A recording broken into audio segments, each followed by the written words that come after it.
In December, on December 13th, Monica and myself met with Senator Lugar in Indianapolis, downtown Indianapolis, at the Marriott Hotel, which is very unprecedented for the senator to meet with two private individuals. And I don't know if you guys, when's the last time you've seen your senator?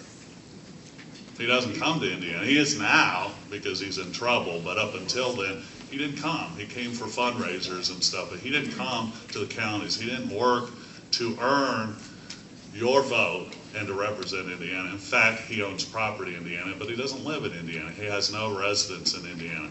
So that morning on December 13th, when he met us at the Marriott Hotel, he came down from his room, and I thought that was a little telling sign. He met with us, and he spent 2 hours with us, and we asked him some basic questions and concerns that we had. And one of them was the START Treaty, the support of the START Treaty, and that we didn't agree with that. The DREAM Act was another one. The Don't Ask, Don't Tell.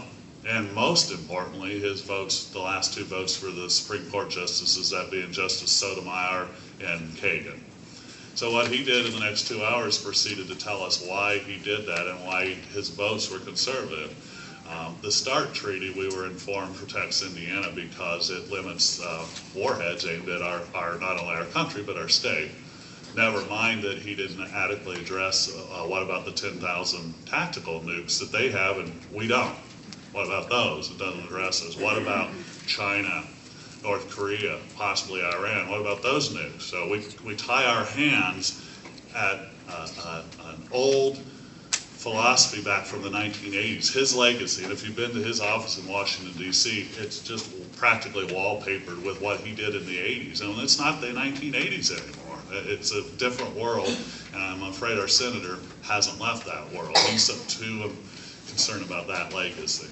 And then the DREAM Act, we've been informed that that's just pretty much racist if you don't support that, because those guys that went, or men and women that served in our military, even though they came or were born in this country by illegal parents, that we should do that, and it's just a stepping stone to comprehensive immigration reform, which in my mind is that's blanket amnesty for everyone. And we've been down that road back in the 80s, and you see where that's left us. So we weren't in agreement with that. And then the two Supreme Court justices, his thought on that, his reasoning was the Constitution does not give any senator the authority to challenge the president's votes.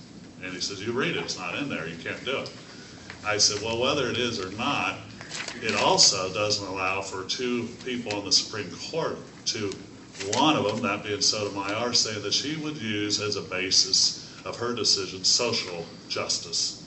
Social, what color of the skin, what gender they are, and so forth. And if you would recall, justice is blind. You've seen the statue and the scales and the blindfold.